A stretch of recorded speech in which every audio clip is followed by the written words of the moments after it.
Hey everyone, it's Citizen Journalist, and welcome to another episode of Objection Celebrity Court Chatter Live.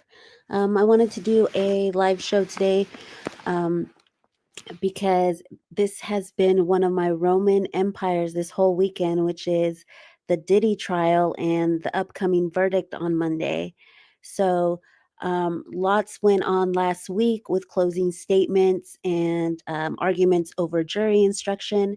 So, I wanted to kind of go over that and how people are feeling as far as what the verdict may be and um, just some things on uh, what could possibly end up being uh, the final verdict with this jury. So we're going to analyze the jury and just get into it and get it out of our minds because seriously, all weekend I was like, what's going to happen in this Diddy trial? So before I get into it, I did want to feature Inner City Press, our very favorite.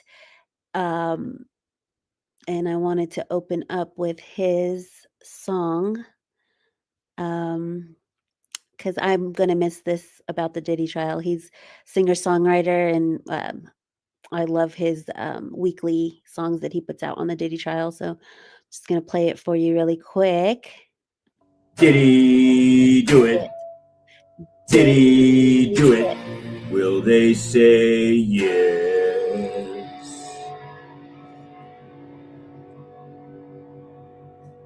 So he says, Diddy trial week 7, Closing Blues by Matthew Russell Lee. We know him as Inner City Press, who has been giving us the lowdown on what's going on inside the courtroom because in federal court, as we all know, there's no cameras. So we have to wait for transcripts. And in real time, he has been awesome about getting us all the details of what's going on inside the courtroom. So he says 12 into the jury room, how long to decide. And we'll find out how long it takes them. The deliberations will start on Monday. And we're going to get right into the jury instructions and all of that here. Let me go ahead and pull that up. So first, we're going to start off with the closing statements, and it was Christy Slavic who did the closing argument for the prosecution. So I'm going to go ahead and bring that up here. Let me pull that up.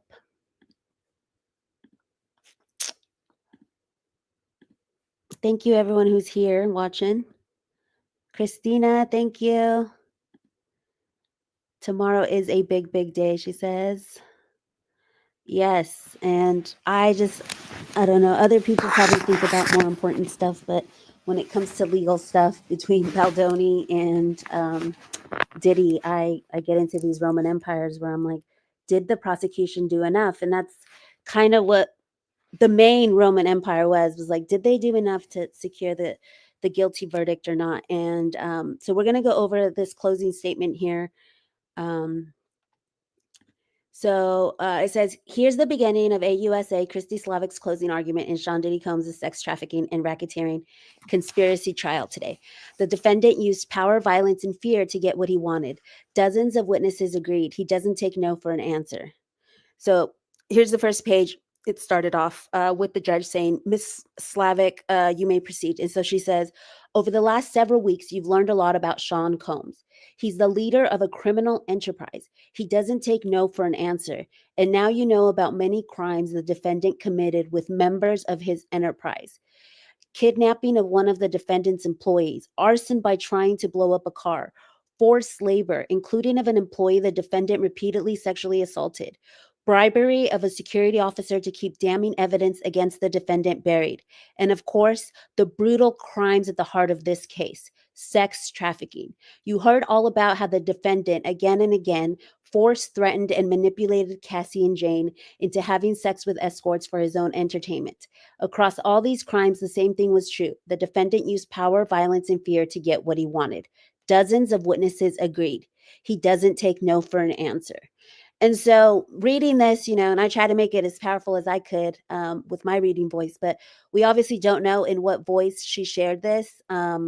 we do know that the reports that were coming out were that she was reading from her notes or from the lectern and looking down and would only look up every once in a while.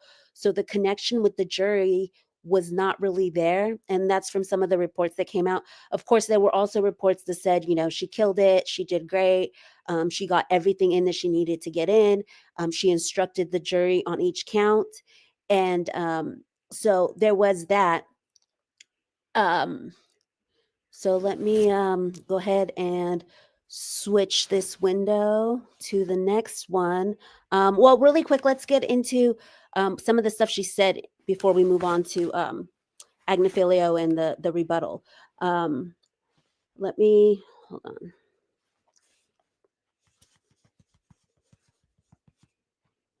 on. Okay, sorry, I'm trying to switch windows and then, oh, hi, Penny, thank you. I'm trying to switch between the two, so bear with me because Laura is usually my mod, and I'm a little nervous because I'm handling the chat and the Okay, so let's leave this one up and go through some of the stuff that was said here, which is the way that she said that it was the way that she said that it was the blowing up of the car. The blowing up of the car was one of the main things because we didn't see the car being actually blown up. So for me, it was like a lot of exaggerated language. And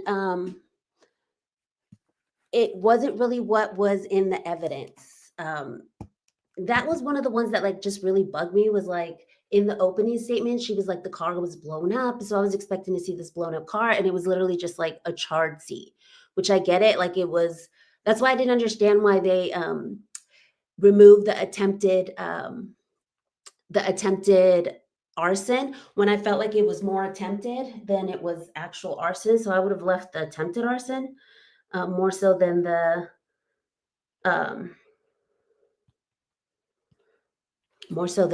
other one. Hey angels. Yeah, they exaggerate everything in this case. I don't know why. And that's exactly how I felt okay, so when she first started, I felt like it was like really strong. And then for me, just by the end, I was like, no, we didn't see that. We didn't see that. I know there was mention of at some point that, there's guns in the freak offs, but that they weren't shown or something to that extent. I'm not sure if it was in the closing or if it was before that, but there was a point where they said that. And in Agnifilo's closing, he said that they try to tell you that there was guns. There wasn't. There's been no evidence. So that's the thing. It was like they hyped it up too much and said a lot of stuff, and it didn't seem like the evidence was there. So there was another one that said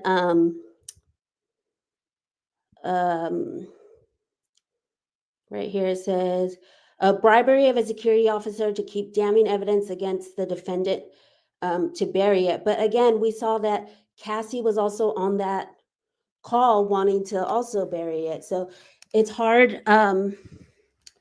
It was just a little bit too harsh for me. And I get it that they were trying to make their point, but they didn't like connect with the jury in a way that it was like, like they were trying to tell them like what you saw isn't really what you saw, but what you saw is what I'm telling you saw type of thing. So I wish they had done a better job with that one. It says proving arson in court involves a combination of physical evidence, expert testimony, witness. The government proved all the elements. Okay, so I'm going to get into that as far as like the proving the elements of each versus like the optics of what was presented, because we're going to get into something called jury nullification in a bit. And so that'll answer as far as whether they proved it all or whether the jury connected to the proof of it all. Because when you exaggerate something like the car was blown up, if indeed, the points, because it all is going to come down to the jury instructions, and we'll get into that as well. We don't have them yet because they haven't been docketed. But part of that is going to come down to what's inside the jury instructions and whether they follow the law, which they should follow the law, obviously, but there's something called jury nullification that we're going to get into. And as far as I know, when something is being overly exaggerated, sometimes people stop listening, don't connect to it. So we're going to get into all of that. DNA is not needed, nor is a video for arson to be proven, but it has to be proven beyond a reasonable doubt. And so with the female DNA, and there's reasonable doubt that it could not have been him. I mean, there is, because there was female DNA on it. Now you can assume, she says in her rebuttal that that he basically about the DNA, like basically that he had other people do it for him. And so yes, that could be true, that he had other people do it for him, and that would explain the female DNA, but it gives reasonable doubt there. Like, you can't be positively sure. So I think that's another thing that we're going to get into is the definition of reasonable doubt. Of course, they haven't. This case has been wild about not putting documents in the docket. Inner City Press had to file something to get them to put stuff there, and they still didn't. Yeah, I want to do a whole story on that. I'm doing a new series called Objection Sidebar, which is like the side stories, because there's so many little side stories and things in these cases. So one of them is going to be the docket watch coming out of SDNY, because it is a problem, and he did highlight it, and I want to put more. I want to highlight it even more once the trial is over, because even, after, like you said, he put in a letter and they were supposed to do it, there was still a lot of stuff not being docketed, and it's already, private enough where we don't have the cameras and things like that. So the transparency just isn't there. But okay, so that was the closing opening. And then we had Mari Comey. She did the rebuttal. So I'm going to go to her next, because I just wanted to do the prosecution. And there was this video that I'm going to play here. Let me play this video real quick for you. Not connecting with Maureen Comey at all. I mean, at all. After Mark finished this heartwarming ending where some people in the courtroom were literally moved to tears, Maureen Comey gets up there and she goes, first of all, she talks like this and she wants people to relate to her. And I'm like, okay, if you're trying to win this case, you need to talk like a normal person and connect with the jurors, because literally she's up there going, now you guys have all seen that everything Mark has said is just one big distraction. And quite frankly, I don't have the time or the energy to address all of it, but I can prove that he is guilty beyond reasonable doubt. And the jury literally is like, they're not even looking at, they feel uncomfortable to even look Maureen Comey in the eyes, okay? You can't talk like this, Maureen. And okay, so that was the that video there. So let me just put that back up for a second. That video there basically said that Maureen Comey did not connect with the jury when she was giving her rebuttal. And one of the things that we're going to get into when I'm going to recap the closing statements. I know I have a tab here for somebody that recapped it. So let me just get into that tab real quick, because let me show you that one. It'll show how she was like really brash in the rebuttal. I don't know, in my opinion, again, I don't hear her voice or anything like that, but it almost felt like a parent like demanding you to do something, whereas Agnifilo was more like giving more agency to the jury. And we'll get into Agnifilo's too, but sorry, I'm bouncing all over the place. I had these all lined up in order, and I expected it to go like in order, but it's kind of just like bouncing around with everything, because I'm just going with the flow, it's live. So sorry if it's a little scattered, but we will get to everything, I promise. So let me pull this one up. I think this is supposed to be the first one. I got distracted by Inner City Press's song. Okay. I think it's this one. Oh, no, that's Agnifilio's. Hold on. Here it is. Okay, so this is the recap of the closing arguments, okay? So she says, before the jury walked in, Sean Combs stood at the defense table, hyping up his legal team like it was the Super Bowl. Halftime, palms pressed in prayer, shaking them at each lawyer. His lead attorney, Mark Agnifilo, paced by the podium, tense and focused. He opened with the punch. Oh, so I think I've saved this for later because it was Agnifilio's, but this is a tale of two trials, he says. According to him, the real trial was that witnesses, texts, and videos showed. The prosecution's version, an exaggerated trial. He didn't deny everything. We own the domestic violence. So he basically straight up was like, there was two trials, one that had like the evidence and everything, and one that was like the opening statement exaggeration that we didn't really get to see the evidence combined with that. Because while some evidence did combine with what they said, there was also like so many holes. And that's the thing that I'm disappointed about the prosecution is like, why weren't all those holes plugged up? As like a legal nerd, like I really wanted them to plug in all those holes and make it like all pretty at the end. And it didn't seem like it did that. It says, but he called Cassie and Combs' relationship a great modern love story, which I think this is one of his fails on it. But okay, the case he claimed isn't about crime, it's about money, and he brings up the 30 million from Cassie. Agnifilo dismissed the alleged kidnappings of Combs, saying it was just a lie detector test.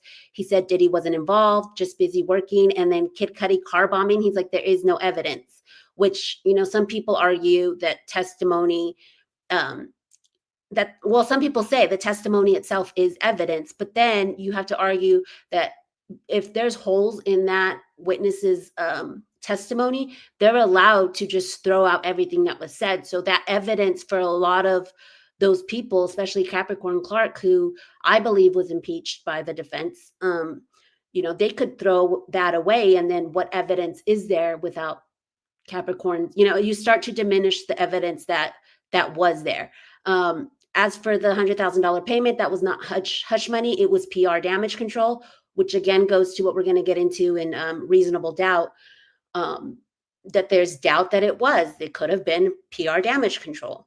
So it says prosecution has called it a bribe, but we call it crisis management. And the police were not involved yet, so it wasn't a bribe. So it goes on, the sexual allegations from Mia.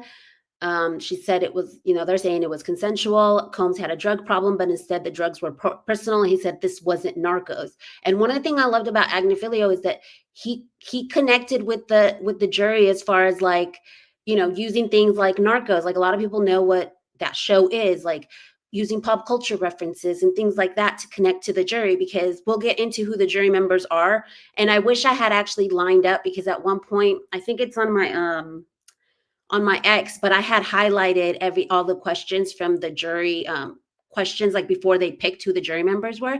And it broke it down, like what shows they watched, what music they listened to. And so I wonder how much of that was actually curated to some of the jurors and stuff. He says they were swingers, not traffickers. And he goes on to say that, you know, Cassie's lied about the rape allegations, which, you know, whatever. Again, if they found her not credible on some things, they could throw away, you know, what she said about other things. So that was that. I'm going to go through this a little bit faster because I want to get to the Maureen Combs part. Right here. Maureen Comey, sorry. What you just heard wasn't a defense. It was a masterclass in victim blaming. The defense spent all that energy blaming everyone but Sean Combs. They blamed his victims. They blamed the U.S. government or the weather, which she was trying to be cheeky there, but it was like, it didn't, I don't know, to me, it didn't land. In Sean Combs's world, the word no never existed. As for Christina Coram, his ex chief of staff, she knew everything. Escorts, drugs, abuse, freak offs. That's that $100,000 bribe. She did the dirty work, but she was involved in the stuff. But I don't know if they ever like actually plugged up all the holes to make her a co-conspirator. And they didn't even say her name till the very end. So I don't know if the jurors even made that connection. Combs didn't get his hands dirty. His staff did. Want a lie detector kidnapping arranged? A pill run? Done. All outsourced. Defense implied the women were. Oh, I didn't even have the tab up, did I? I don't think I had the tab up.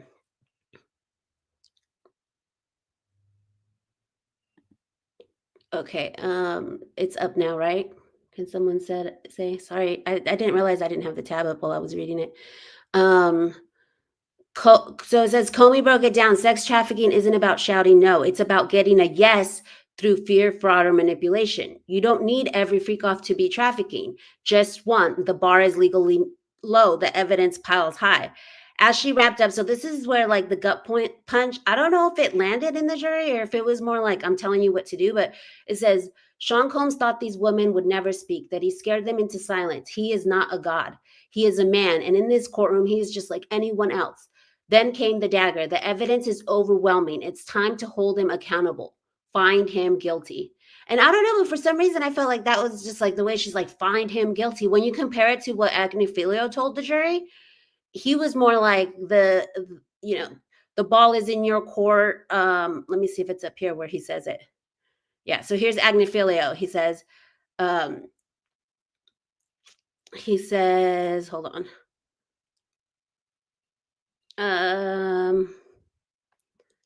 Is it in here? He basically says, like, this is your house.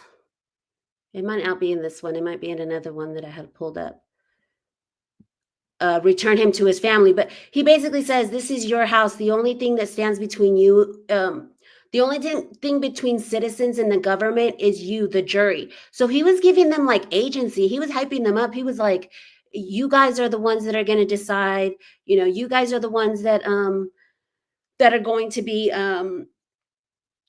like giving this, like, if you should do the right thing. I think at the end he's like, you should do the right thing and acquit him, take that man back home to his family. So it was like, he wasn't like, you need to find him guilty. I don't know. I just found like both of them. And like, again, I don't have the voice or anything of how this was said, but it just felt like one was more like, you guys make the decision if, however you feel, but you should, do the right thing and acquit him. And it felt, more appealing to the jury than to just spit out a bunch of facts and legal things and evidence and not trying to appeal to the jury. I haven't read the final transcript of the rebuttal because I didn't find it in full. And then someone did read it, but I didn't get to the very end.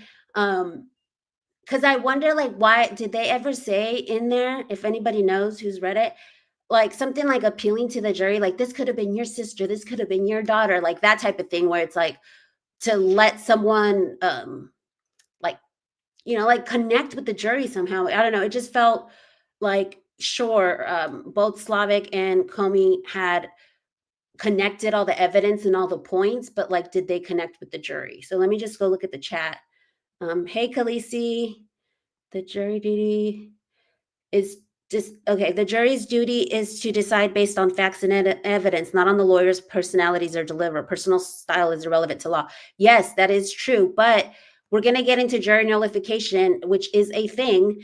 And at the end of the day, it's these 12 people. Yes, they're supposed to follow the law, but there is a point where the delivery does matter. This is why lawyers go to school and stuff. And, it's whether or not, you have people like in the Casey Anthony case where Jose Baez was the attorney and he single-handedly turned that around with his delivery and the way he put together the case. When you're sitting there monotony, just spitting out facts and the jury's bored, they've already tuned you out. You need to have them, you need to connect with the jury at the end of the day. I mean, but I do understand what you're saying. It should be about the evidence and the facts, but unfortunately, when it comes to a jury, you have to make some kind of connection with them and allow them to take in the facts without it just being a big, long laundry list.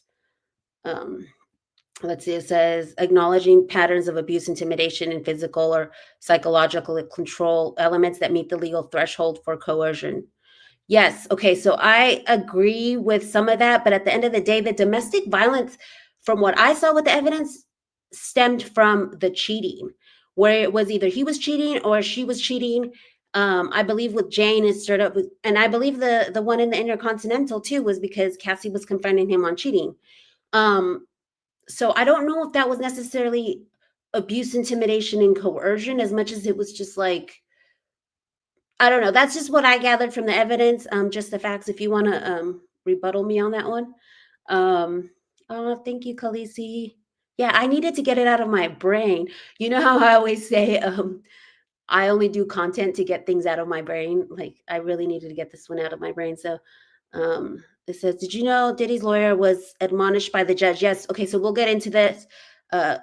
For courtroom statements made at the jury. Did you miss that part? What he did was wrong. Yes. Okay, so he was a little bit too cheeky because he literally was like, the government overcharged him and you're not allowed to like do any of that stuff. And he did get admonished for that. So again, I don't know if he purposely did it, because I know Melanie King, who's reporting on this, and some other creators are like, once this whole objection thing, I was watching her read the transcript stuff, and she's like, yeah, when they say objection, sustained, just like the jury can't unhear it. As much as we want to say, no, you can't take that into account, at the end of the day, you can't unhear it. So, I mean, yes, he wasn't, he did do that. So, and it was wrong, and he did get admonished for it. And the judge did give a jury instruction saying that it was wrong. He didn't care about the rules. I mean, at that point, I don't know if he purposely did it, if it was a slip up, or because he did have a rebuttal for it when he went up there. He was like, I didn't think it was this, da da da. So I don't know if he just thought he was, somewhere in like this gray area where he could say it. I'm not sure, but it says Diddy was good at delegating, so to other people, which is what the prosecution was saying. He was cheating. I mean, it could be, I don't know. Could the prosecution, hold him accountable in any other way? I'm not sure. But we are going to get into that, because I believe when I was in the perplexity one, it does say it goes into that part. So let me close some of these tabs so that I'm like caught up real quick on what I've already gone over.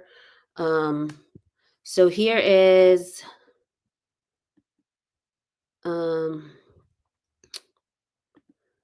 here is what he looked like. So that's another thing that I'm going to say, because Agnifilo was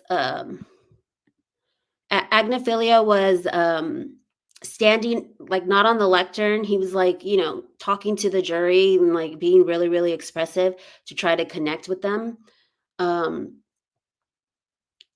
It says they hold him accountable by telling the jurors what he did, which implies he lost credibility. But I mean, the jurors were, nodding, and we'll get into how they were reacting. And this was after the fact. So we'll see, and how the courtroom reacted as well.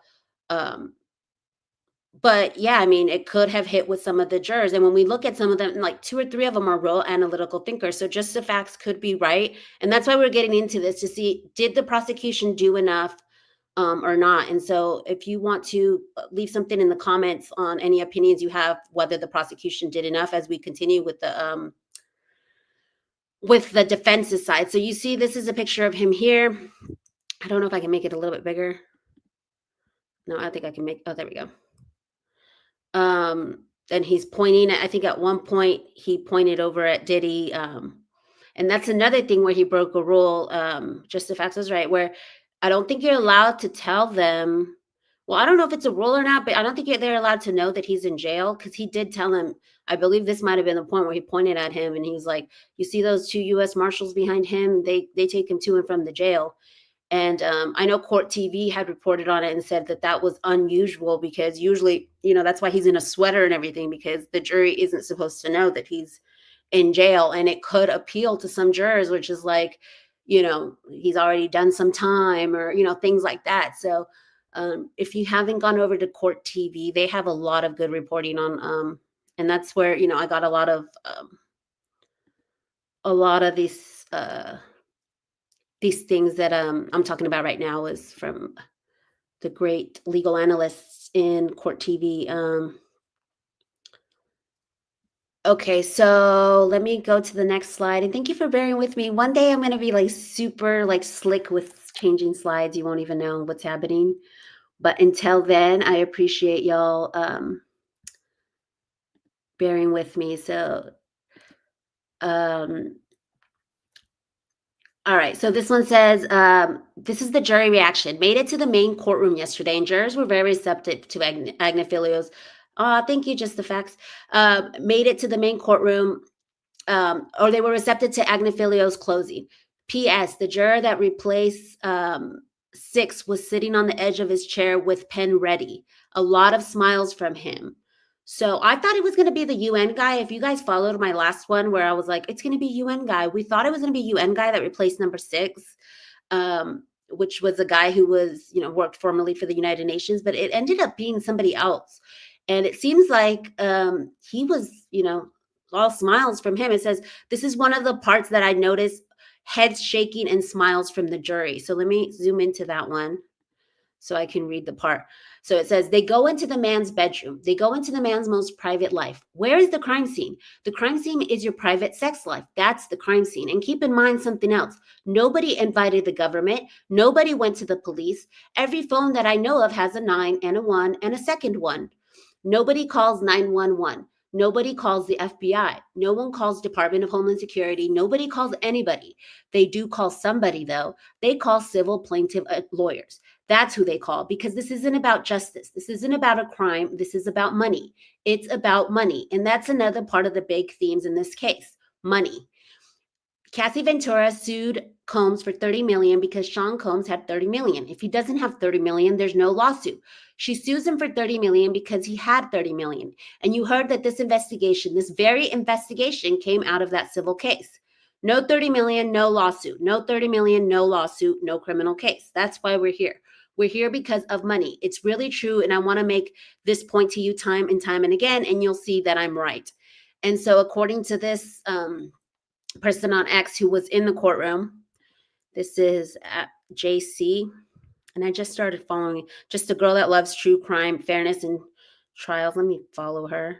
I thought I had hit the follow with her, but yeah, so she was obviously in the courtroom, and great stuff coming from her. Thank you for providing that.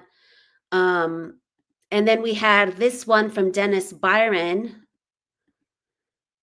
who says, Sean Diddy Combs' defense closing argument destroyed the government's closing so bad that there were applauds coming from both courtroom overflow rooms and, it says years. It was tears from the main courtroom. So a lot of people reported on this. Court TV reported on it as well. There was people who were teary-eyed by the end of his, and I don't know if that was just his side of the room with his family and all that, but apparently it was in the overflow room. It was witnessed throughout.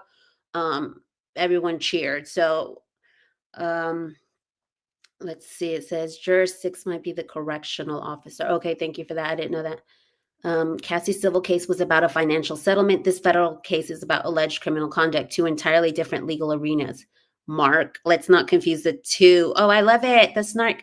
No, seriously though, you have a point there about the civil case, but if you followed the civil case with Cassie and what was said in the testimony, she was going to write a book. So apparently this is, and correct me in the chat if I'm wrong, but this is what I gathered from all the evidence and everything, was that she went to therapy. Like she went to this therapy place where they kind of mess with your neurons and stuff to help you through traumas and all kinds of stuff. And so when she was in this therapy place, she ends up writing a book, right? And when she writes this book, she then contacts, or when she gets out of this, therapy place, she contacts Puffy and says, hey, I wrote this book. If you want the rights for it, pay me $30 million or whatever. And so at that point, maybe they were going to negotiate or whatever. It ends up falling through. He doesn't negotiate with her. And then she files her civil lawsuit. And within 24 hours, she gets the money. And so for me, I found it problematic because she does go up there and then she put a statement out that said, this is the voice for women and this and that. And it's the same thing with Blake Lively too. Was it really justice in the voice for women? Because if you had spoken up, and another thing that bothered me was that she was taking all these pictures of all these bruises and all these things that were happening to her, but then she never used them. And she didn't even use them until after, this criminal case came up. Is that what bothers me is there wouldn't have been a Jane if Cassie hadn't come forward. And I know that some people are oh, that's victim blaming or whatever. But it's when you're saying that you're the voice for women, and maybe it did take her that long because she had to go through the therapy. But for me, it's just the way that the actions all happened. And that was just one thing that just stirred me a little wrong. There would have been no Jane if Cassie would have gone to the, and I get it that they thought that the LAPD was compromised, but if there was at any point she could go to Homeland Security or, somebody to say, hey, this is going on. This is, a criminal enterprise or whatever, and I get it. It's probably scary if, the allegations are true and stuff. But she still went and filed the civil lawsuit. And we'll get into how like the government took the civil lawsuit and brought in all these people for this trial, because that's also something that I wanted to get into further along. But so let's continue here. Okay, so the next one I'm going to show you is, hold on one second. Let me transfer you. Is Attorney Simone, which I follow through this trial. And she's saying the jury is about to be confused as hell after all of this. So I just wanted to show you this super short clip real quick. So I'm going to play that for you. Leaves. Hey, there was no pending investigation and there wasn't going to be an investigation because Cassie had no intention of calling the police or telling anyone, then he could actually win on that tampering count. And that actually was one of the stronger counts. Let me see some of these comments. It says, girl, I got diagnosed with STD. It says, no case, time served. Okay, jail, Diddy, jail. Okay, all these different comments. I got it. Okay, then it says, and then the judge was saying, hey, there's no official proceeding requirement regarding bribery. That was true. However, regarding tampering with evidence, if the judge adds the language that there has to be an official proceeding, I could see at least one juror saying, no, Cassie wasn't going to call the police. That means there wasn't an official proceeding at the time and wasn't going to be one. Therefore, not guilty or hung on that charge. So you guys go watch this video. The jury is about to be confused as hell. The whole thing is about the jury instructions and how this is going to affect the verdict, which is what we're going to get into. But I thought that was that little snippet there I just wanted to play, because basically what it's saying is, depending on what the jury instructions say, if the language for the bribery is that there has to be a legal proceeding in order for him to say, hey, here's some money for that video, the Intercontinental, so that you can hide it or bury it, then if since there was no official proceeding or police involvement, then it wouldn't be bribery. So it's all going to come down to the language in the jury instructions. And that is something that they had been fighting over earlier in the day. I think it was before closing, they were fighting. And that's where everyone got like the misreporting of, oh, they dropped all these charges, when honestly it was just the language in the jury instruction was dropped as far as attempted arson, attempted kidnapping, and aiding and abetting sex trafficking. But for me, the ones that they took out, I was like, those are more like, for me, if I was in a jury, I'd be like, oh, maybe he was, maybe he did do the attempted arson because there was an attempt made. And I would have been like more, I don't know, I guess for me, the language attempted might have steered me more towards, yes, he did it. I don't know. Because when they say he committed arson and the car blew up and then you just see like a charred seat, if at all, like it just, the language there wasn't vibing with me. But okay, so yeah, she's got a really good video on jury instruction. So let's just get right into the final discussion on the closing statement. So who did a better job in Diddy closing statements? It says the defense. So we're going to go with defense first. Delivery. Agnifilo's closing was described as aggressive, sarcastic, and sometimes humorous, directly mocking the prosecution's narrative and the government's investigation. His tone was so pointed that the judge admonished him for excessive sarcasm. Oh, and that's one of the excuses he used when he like overstepped the line. He was like, oh, that was just sarcasm. And the judge was like, no, like, you can't do that. Strategy. He admitted to Diddy's physical abuse, but forcefully denied all criminal allegations, painting the relationship as a great modern love story, which that to me was like, no, this isn't like Romeo. Like he just like, what are you? I don't know. Maybe that was trying to appeal to the dark romance citizen jury pool. Cause that just wasn't it for me. Like that, when he said that, I almost like cringed. Between consenting adults and arguing that the government was unfairly criminalizing a swinger lifestyle. He urged the jury to find the bravery. And so that's where he said that. He's like, find the bravery to acquit Diddy, emphasizing that his client is not a racketeer and is innocent. Observers noted that Diddy appeared more engaged during Agnifilo's closing than during the prosecution. suggesting the defense's arguments resonated with him and possibly with the jury. And exactly, like everything that was coming out was like the jury was super engaged, whereas with Comey and Slavic, they weren't making eye contact, they weren't engaged. And that, that to me is a fail on the prosecution. I felt like they really should have appealed to the humanity of the jurors in some way. And again, I haven't read the full transcript of the rebuttal. The prosecution's closing, led by Christy Slavic and Maureen Comey, was described as thorough but conventional, lasting nearly 5 hours. They focused on evidence of coercion, violence, manipulation, arguing that Diddy forced his ex-girlfriends to participate in sex acts against their will, and that no was never an option in this world. Prosecutors doubled down on their theory, citing acts of violence, inner circle, money, and influence concealed his crimes. And so this is the expert in public reaction. Some believe the defense's lively and confrontational approach would sway jurors by casting doubt on prosecution's narrative and humanizing Diddy, which I wanted to go into because when I came into the case, I already knew about like the Diddy verse and all that. Like, I watched the documentaries and all that stuff. And I didn't have like a very good light of Diddy. And then after all these witnesses, like every single witness that went up there, even the ones that had gotten raped by him, even the ones that they were like still talking good about him. Like I expected them. And I felt like that was a fail from the prosecution too. Cause it's like not one person said they hated him or like had bad feelings towards him. Like after all he did, if he was this monster that you claim him to be, if you watch the downfall of Diddy and those people who gave their testimony in that documentary, like that was like, oh, like there was no way you could like Diddy after that. But it was just weird that all these witnesses just had nothing but nice things to say, even as they were testifying against him, even as they were describing these horrific things.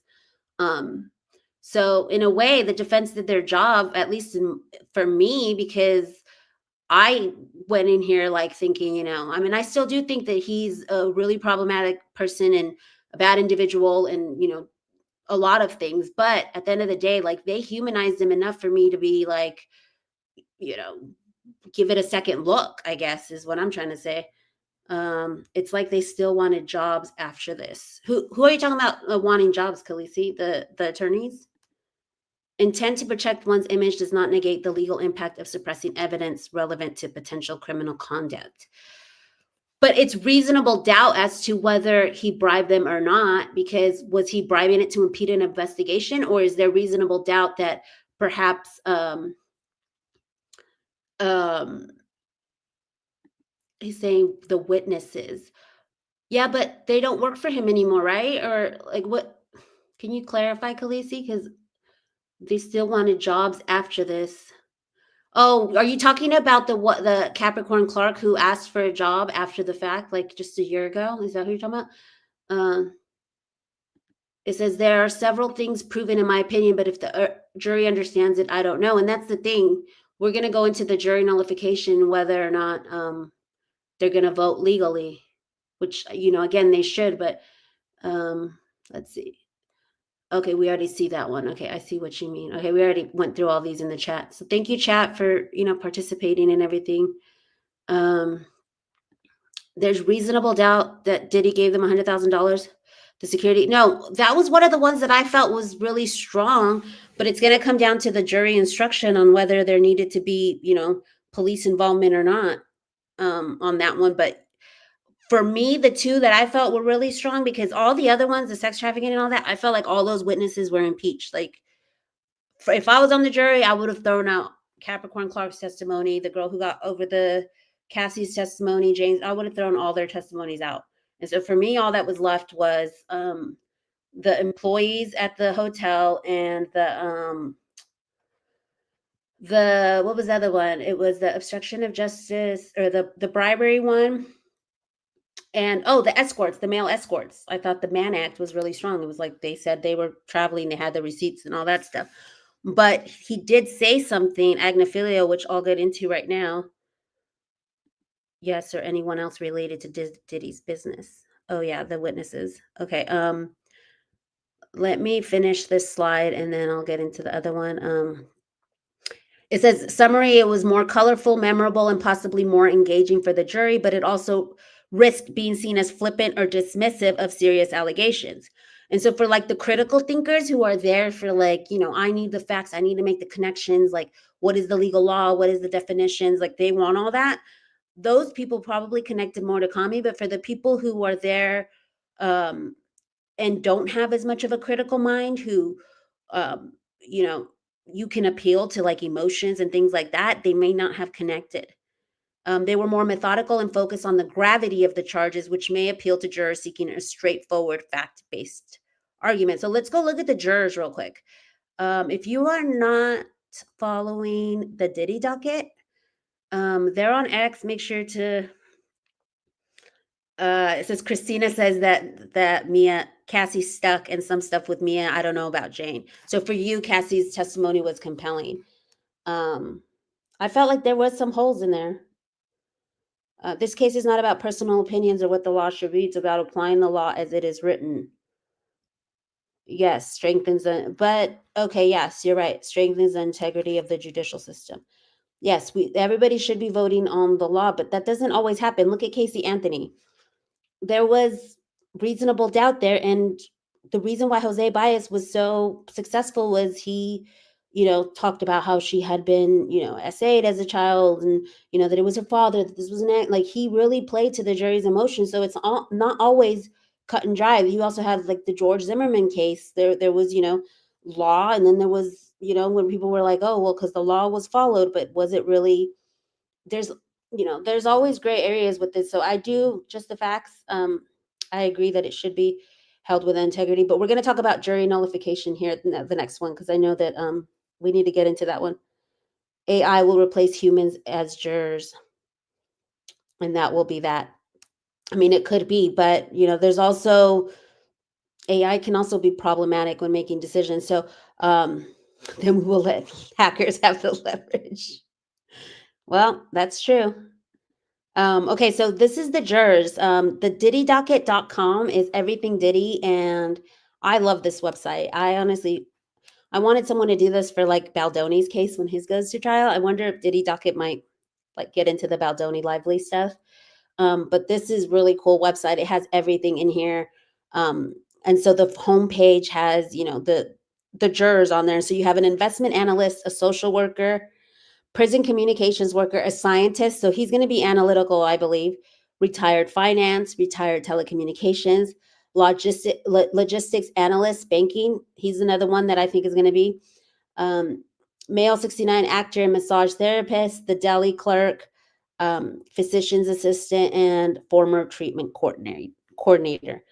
And then the social worker, for sure. This person right here is going to be probably a vote for the prosecution, I believe, of guilty, because they understand things like, all these, like the trauma bonding and things that they said in the trial. Whereas some other people may not know, like this new, like Me Too speak type of stuff. And so they're not educated enough on it to, in their heads, it's just like, it doesn't make sense. Cassie was S8 and then she went back and did something consensual. Like, they can't fathom that to them. And look, a lot of these people are older too, 51, 68. So, none of these people are young where it's like, oh, they're more educated on, and I hate to say it, on TikTok, but a lot of people get their TikTok, like this is, coercive control and things like this.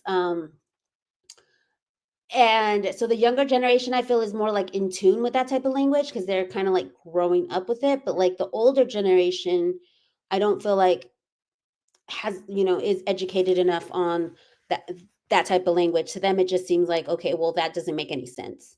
But so these are some of the jurors that they have to try and convince. And on one of them, where they said that there was at least three jurors that were smiling and nodding their heads, and one of them was the female. Let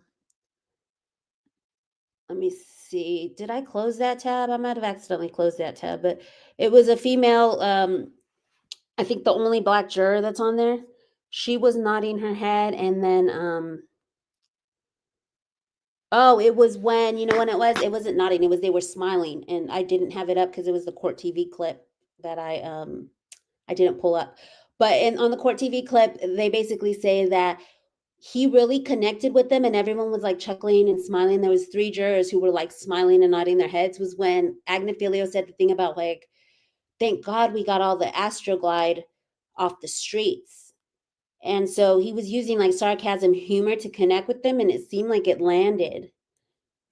The core logic of this case is consent can be given and withdrawn at any time, even if someone consented 100 times before.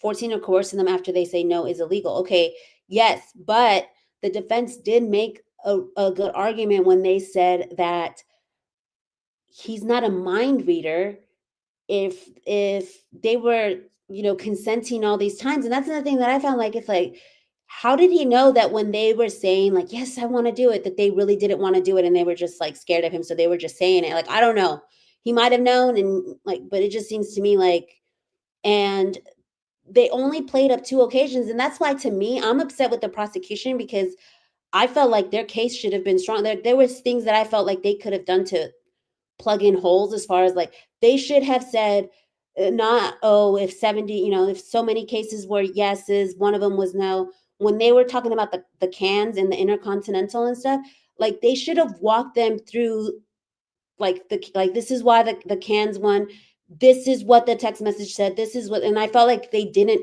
walk him through it enough. And then with the intercontinental, they kept saying that he beat her to go back to the freak off. And when the defense was like, no, look at her hand, she's got a phone in her hand. If you look in the mirror when she's walking down the hallway, and this is, Agnifilo played the tape of the intercontinental, which people were like, oh, I don't think he's going to play that tape, because they've seen it a bunch of times. But the reason why he played the tape was he played a scene that they hadn't seen, which was when, or I believe they may have seen it, we don't know, but he replayed this, angle where she's passing by the mirror and she in her hand. And then when he drags her to the hallway and everything, then Diddy ends up with the phone. And so part of the argument, I believe, during the evidence and all that stuff during the trial was that, she had his phone, like there was some kind of cheating argument going on, and he was trying to get his phone back and stuff. And he never drags her all the way back to the room to continue the FO, which is also going to depend on the jury instruction, because I believe the last time they were arguing about it, the judge said that they were going to be able to put into the jury instruction that a sex act did not have to occur in order for the, force or coercion to be. They mentioned something about the R. Kelly case, and they ended up putting it in there. I believe it's going to be in the final jury instructions, that because if not, then the intercontinental, if that doesn't get into the jury instructions, then the intercontinental is going to be they can't use that one as one of the times that she said no. And anyone who views the whole hotel surveillance video in LA doesn't need to be a mind reader to see that consent was clearly absent. But consent from the footage speaks for itself. Okay, but at this point, from what I believe the evidence showed, was that the freak off had already occurred. And then she said that it had to be, why do you think the hotel paid Cassie $10 million? I think they paid her because they should have called the police and, gotten the police involved, I guess, right away. I don't know. There's some kind of liability there on that. But with the consent part, back to the consent part, we really didn't see the the government is saying that the freak off was still going, where it seemed like she wanted to finish early, and from what the defense said, it had already ended, and Diddy was in the shower and she took the phone. So correct me in the comments. Now they should have called the police. I thought there wasn't a crime. Well, there was a crime of domestic violence. But I guess the area is gray on whether, if the police was called, then it's a crime. If it wasn't, it was just a domestic violence event. I don't know how that works legally. So you see how the bribery comes back into play. Yeah, but again, it's the weird jury instructions that it's whether or not it says that there has to be a legal proceeding or some kind of case. Like, he was trying, because what was he trying to obstruct at that point? Just that that the video didn't go out, or it's like a gray area, because if, okay, say the police were called or were going to be called, or they said like, we're going to call the police, and he's like, don't call the police, I'll pay you to not call the police, and that's obstruction. It says, even if the cops don't get called, doesn't mean a crime did not occur. He was obstructing the crime. But I've been watching a lot of legal analysts, and they're talking about, the language in the instructions and how there's a certain legal aspect of it. And again, we don't know, be reasonable.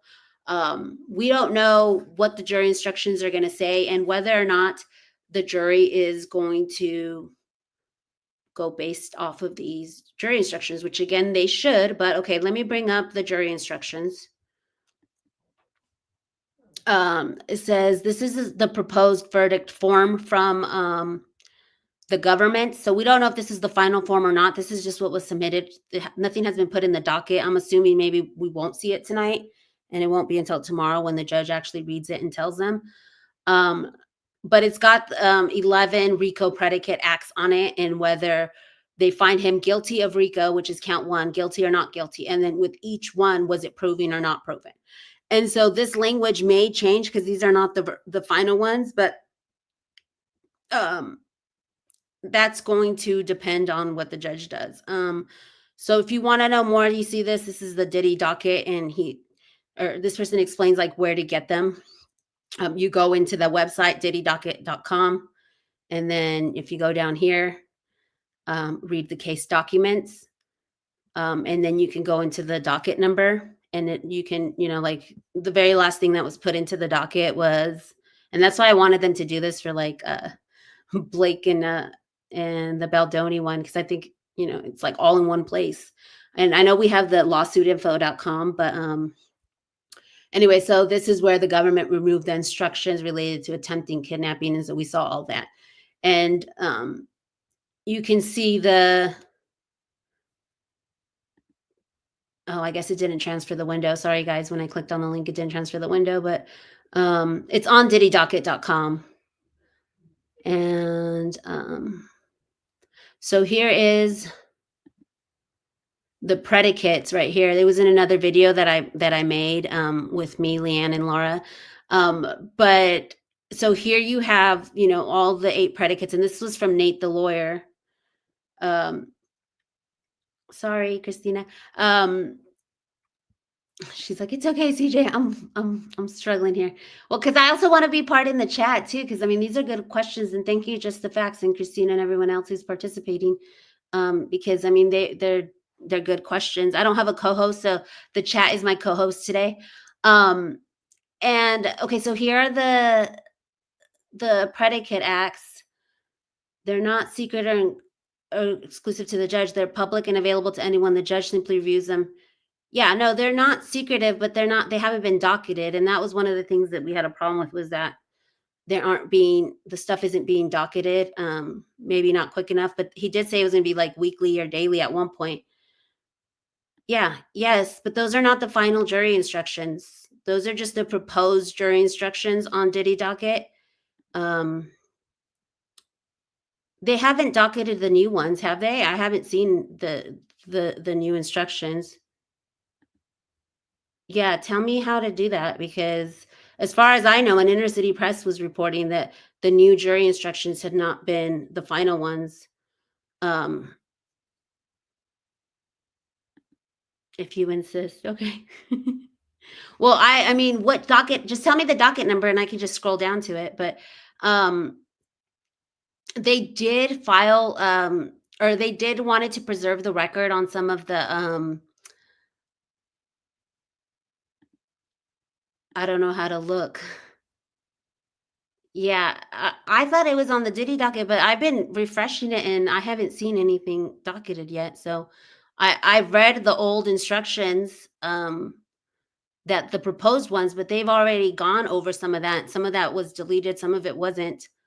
But so we don't know what ended up in the final one. That's what I was saying. But anyway, so here are the witnesses that testified and how they fall into each predicate. So for me, I had X'd out like most of the Cassie's testimony. Like there was a lot of them, and for me, the ones that were compelling were the escorts and the bribery one. Yes, they were rewarding things. Yeah, they were.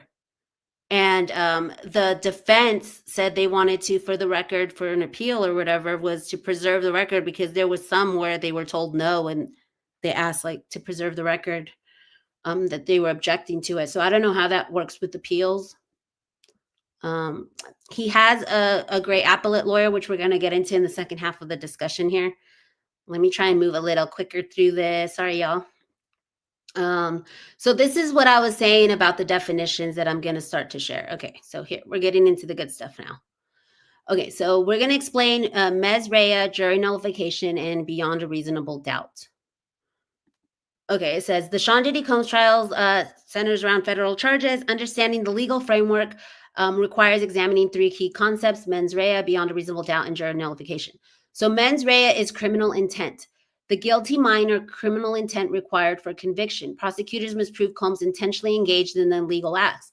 And so for this one, the reason why I brought it up was because in the defense, he basically says that for the one that the charge that I think he's really gonna the one that I thought was really compelling was the escorts. They have the receipts, they have the the travel plans, they have the escort saying that they were paid and that they did these sex acts. They have the video showing they did the sex acts.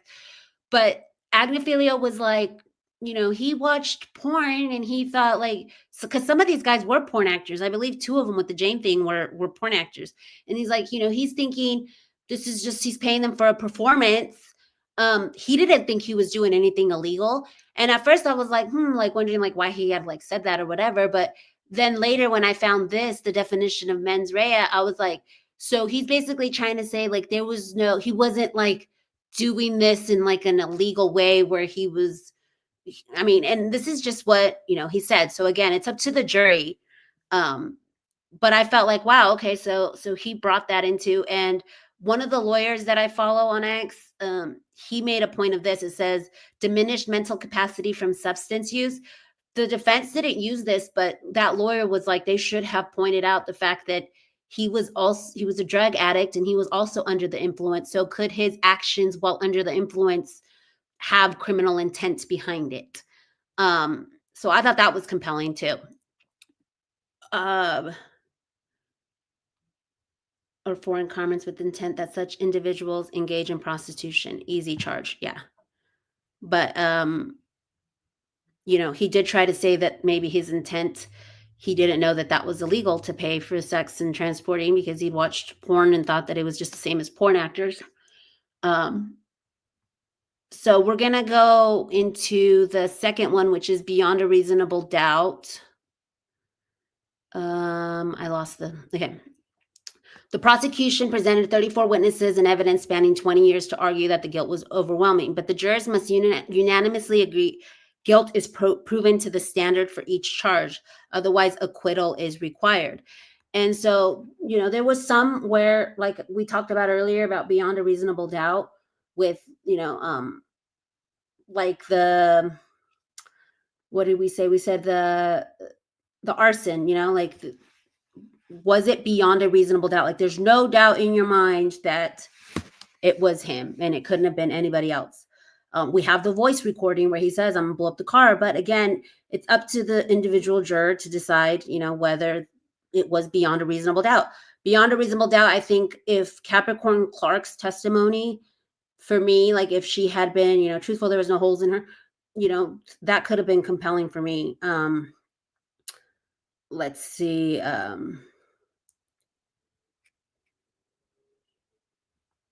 Sorry, I'm looking for the other one. Okay, so witness tampering, which was when Mia was, asked for money by D-Rock. But was that beyond a reasonable doubt? Because they did end up saying that she was already texting D-Rock about her having money problems. So was it, he never ended up paying her anything. So did he ever really witness tamper? Or, there's reasonable doubt there. You could say like, they didn't prove it beyond that doubt. There's still that little doubt.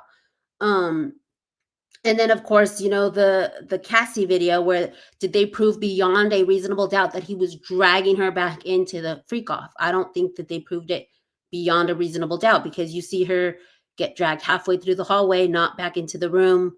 And it didn't seem like nothing happened afterwards. It seemed like it was just like they were arguing, and she was telling him, go back into the room. So yes, they start deliberating tomorrow, Khaleesi. Yes, they do. So we're going to get into, let's see, what other tabs do I have open? Let me see.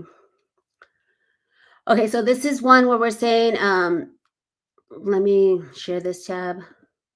This is one of the lawyers I follow at Lawyered Up One. It says, testimonial evidence is still evidence. You're right, though. At the end of the day, it comes down to credibility. If the jury finds Cassie credible, that's bad for Diddy. But if the jury doesn't find her credible, then Diddy has a great chance of being acquitted. So again, it comes down to whether they're going to,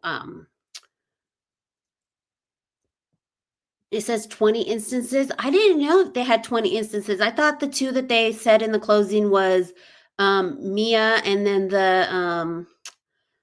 the bribery video that they were trying to witness tamper there. Who else was in the witness tampering? I heard the prosecutor drop some charges and I was bummed, but I understand they're trying to do their best. So they didn't drop the charges. They just fixed the language to not include attempted arson. And I guess those were, I don't know exactly how they worded, but I know that the media kind of like over embellished, like charges were dropped or whatever. And it wasn't that they like dropped them. They just like fixed the language, I think. I don't know. Okay, so we're going to get into the not guilty stuff. Let me put up this graphic back up here.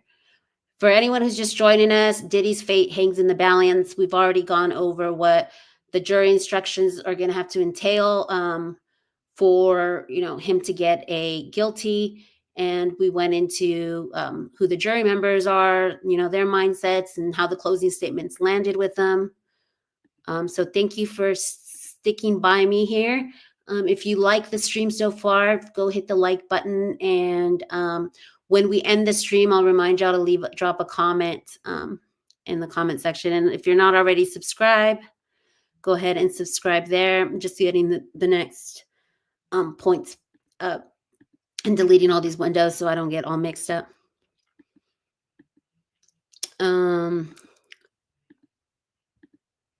Okay.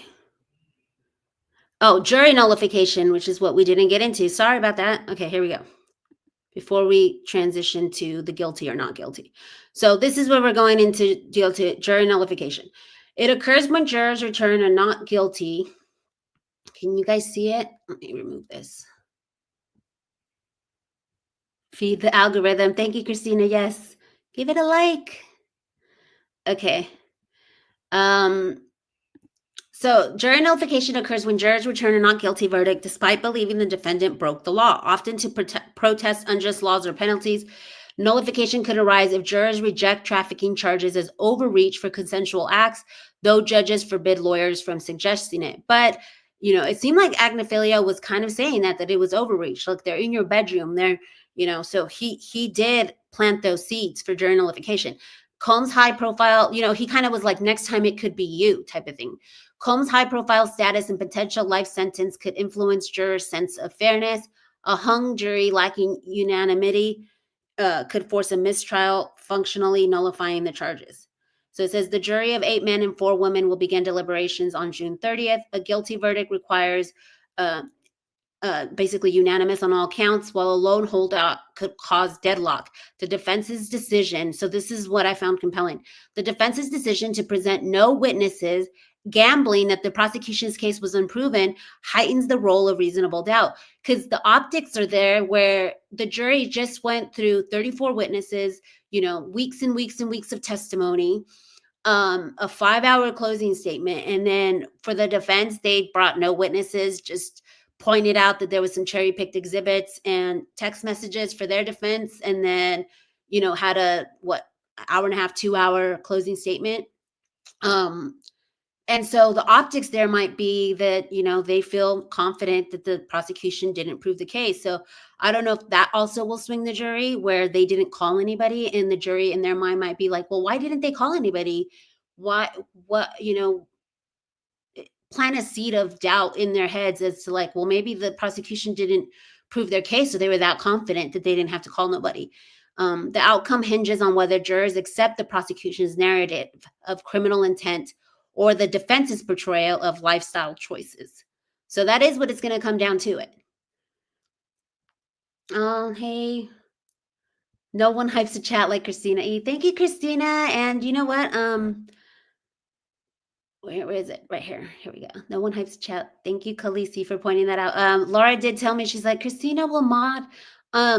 You should message me on X so I can add you as a mod, because I don't know. Laura had to like walk me through it. I don't know if I can have two, but yeah.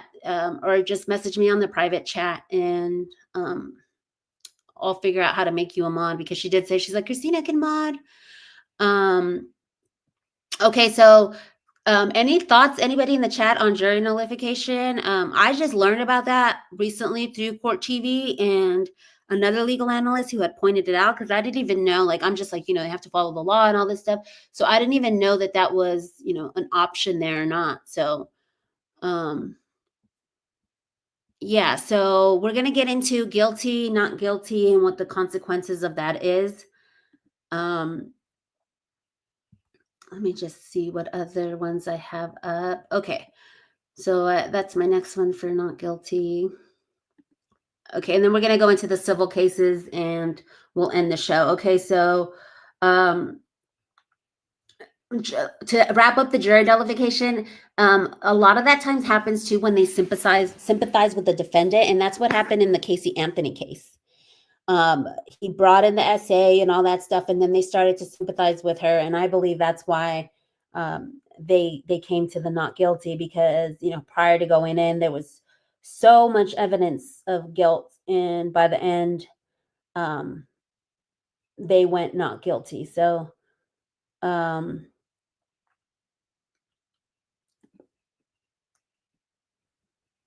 wanted to highlight this comment really quick before we move on the closing arguments. It was a tab that I missed, so hold on. So this is one of my favorite lawyers that I said, which was more kudos to Christina. Yay. She does enhance the chat. Thank you. Laura will do it. Okay, yeah, if she knows how to put you on as a mod, if she can do it. Great comments at Just the Facts. Yeah, let's see this last comment. The $1 million question is, what credible witness could Diddy possibly present? Ex-girlfriends who allegedly consented to trans. Let's be serious, the defense is desperate. I mean, yeah, what witnesses could he have presented? I know that his chef was supposed to testify. One of his bodyguards was.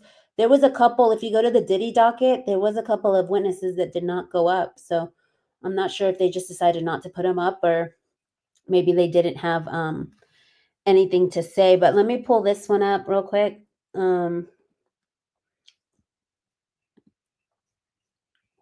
Okay. It says, I particularly liked Agnifilo's argument about how the prosecution started versus how cases normally start. He reminds jurors who will know from being in society that a case typically begins with a crime committed against someone. He or she reports it to law enforcement, or someone reports it on their behalf. Then law enforcement investigates, prosecutors present it to the grand jury, followed by a return of a true bill, then an arrest, and so on. He correctly argued that it's very unusual, almost unheard of, for federal prosecutors to delve into the filings in a dismissed and settled civil lawsuit and then begin an investigation on that basis without an alleged victim seeking federal intervention. That unusual nature could lead some jurors to believe he was targeted. If federal prosecutors spent their time poring over through civil lawsuits looking for crimes, then there would be 10 million indictments in a month, and the feds wouldn't have enough personnel to handle it. This suggestion of targeting can resonate with some jurors. Additionally, the fact that the charges revolved around Diddy's relationship can also enforce the idea in some jurors that he was unfairly targeted for his sexual practices. It is not a jury nullification type of closing. So he didn't think it was jury nullification. I thought it was, and some other legal analysts did, but it is a closing that attacked the underpinnings of the investigation that led to the charges. Hence, Agnifilo's sarcastic remarks about the show of force displayed in the execution of the warrants in which baby oil and Astroglide were seized from Diddy's bedroom. If Agnifilo succeeded in getting some jurors to question the need for the investigation or to believe that Diddy was unfairly targeted, then the government's case could be in trouble. Whether or not it is, it's anyone's guess. We don't know what the jury will decide. So we're just speculating and having fun and just, trying to get it out of our minds, because I really love all the legal stuff. I love trials. I'm going to be covering Brian Koberger because I'm doing Objection Crime Chatter, which will be a different channel. But it'll still be on this YouTube, but because I followed the Koberger case from the very, very beginning, and it's going to be super interesting with like the forensics and just how like the defense is going to try and come up with the defense, because to me, there's really no defense in that one. So if anybody else is going to follow Koberger, I'm going to be doing that.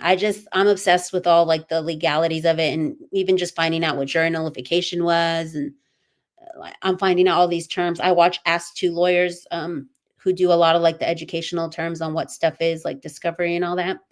So I find it interesting. So guilty or not guilty. So I wanted to pull this up with Audrey O'Day, who basically was saying that if he is found guilty, let me play it for you. Here we go. Can you guys hear? For some reason, there's no audio for me. Oh, because This day. here we go. And What is your prediction once the jury deliberates? I would say they definitely have them on possessing people on 2 of the charges. I believe one of the sex trafficking charges, yes, the other one, no. I think Rico's gonna come back hung. I was hoping that we would get to this day and not have so many people asking so many questions and not really understanding or knowing how it's gonna go. If he is found guilty on at least something, how does that make you feel? I'd feel best if he was found guilty on everything. And if he walks free? I don't have that in the range of my possibility thoughts right now. I fear for the messaging that we're going to be giving any newcomers in the industry. I'm really wanting to make sure that everybody is highly aware of how vast and wide the response of this jury is going to read for everyone. And if he were to walk free, he's coming after everybody. What is your So that was the comment that was highlighted through a lot of like the news station, is like, he's coming after everybody. And, you know, that's a risk that the prosecution put on all of these people who testified, and who, you know, because Cassie and Jane and all those people, the escorts, they all got immunity to testify, which is more or less the government saying, like, you either testify or you're going down for, you know, this was illegal what you were doing. And now these people, if the jury decides that he's going to walk, I mean, if what the prosecution says is, you know, reality, that's this big criminal enterprise, and if we believe, you know, what's been said in the Diddyverse, then they really were put more in danger when and I believe somebody on X was like, they should have just let Cassie go enjoy her 30 million, which I thought was true, because it was devastating to see her up there, you know, 9 months pregnant and the baby absorbing all that. I know just me absorbing it. I can't even imagine her at 9 months absorbing that for hours and hours and having to retell the story and stuff. And I get that she was saying it for you know, for other women to come forward. And that's a great, let me go ahead and put up this next one, which is all the civil cases that are coming up. And so there's 97 cases, civil cases, but I believe it's 64 that include SA and all that stuff. And then we have 2 that just came forward this week. Sarah Rivers from Making the Band has filed hers, which, you know, she's saying he cornered her. And she names MTV, Universal Music, and Combs' own mother, Janice, in her suit. So while Diddyverse, the dark verse, yes, Khaleesi, if you know, you know, the Diddyverse, there's so many documentaries and so many other stories, which I felt the prosecution should have.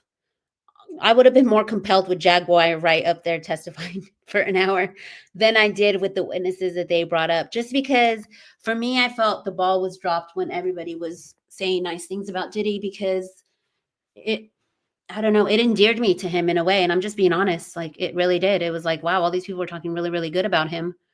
And here I thought he's like this monster guy, but yet the people who he was a monster to, and I get like, you know, the Christian thing is not to like hate or hold, you know, to forgive and stuff, and more kudos to them. But I felt like if I was in the jury, I would have been more compelled by it is dark. They made it a big deal, so it all just seems weird now, but how they laid it out, and if the jury understands, he should get a guilty charge. They're blaming everything on Diddy. I don't believe he will bother them. They're all trying to get money because of Cassie. So, I mean, a lot of people saying that it was about the money, and, you know, there was some payouts made and Jane hadn't gotten a payout, but who's to say that there's not a civil suit coming from her as well? And for me, that's always been a thing. Like, I don't understand the civil lawsuits and that's the same thing with Blake Lively. It's like, did you really want justice for people? Because if he really did like the horrible things that you're saying, like he's a predator, like, you know, wouldn't you go to like the proper authorities and stuff and like the proper guilds and stuff? Because they're saying he was too powerful, but he wasn't. Obviously, Sony bowed down. Everybody was bowing down to Blake Lively. He had no, to me, it seems like Baldoni had no power in Hollywood. And it would be different if it was like someone really high up there. And she's like, I can't go to SAG. I can't go to the union. I can't go to, you know, the police because, you know, he's bought the police or something. But at this point, you know, she had more power than he did. So I always wondered, like, why didn't you go through the proper authorities, file a restraining order, file these things instead of, you know, the civil lawsuit mess? Like, I guess I don't understand the civil lawsuits. And I think there was another live where I was either in the chat or I don't know if it was one of mine where they were like, you know, the punitive. Oh, it was the one with me and Pam and Tina that we did, one of our after hours ones about Tyler Perry. Where I was like, why didn't Christian Keys, you know, report? And with him, I feel like it's a little bit more, okay, he's a billionaire and maybe he has more, who knows what kind of pull he has with Tyler Perry. But at the same time, I was like, if these people would have said something when they wanted to say something, not wait until like, oh, let me see if my project gets done. Like, then there's been more victims since. So I never understood that. Like, I don't know. I guess and I know Christian Keys did mention like he couldn't go to the police, where he would sit outside and ponder, like, should I go into the police station? Because he kind of alluded, and he never said Tyler Perry's name or if it was him or whatever, but he alluded that it was a high-powered man who he felt too scared to go to the police. So in that one, you know, it was a little, you know, maybe he couldn't. And maybe with Diddy, they couldn't go to the police because he had the power and stuff. So I don't know. Maybe I'm wrong.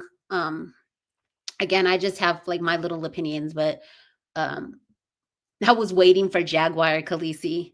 Where was she? I know. And people think she's crazy, but she's been like 2 for 2. She even said like there was some shady stuff going on with a certain label that I'm not going to say, but I am going to be covering that case. So for people who, the Demore Hadley case, I'm just going to do like one quick episode on it. I don't think I'm going to deep dive because there's so many creators who have done it better, but I will highlight some of the creators who, and Jaguar was one who had her an interview. At the Surprise Witness is another one who interviewed her. There's a lot of people who are taking it on, and I did say I was going to cover it, but I'm getting more info on it, and they just had a gag order. So I don't think there's going to be a lot more coming out of that.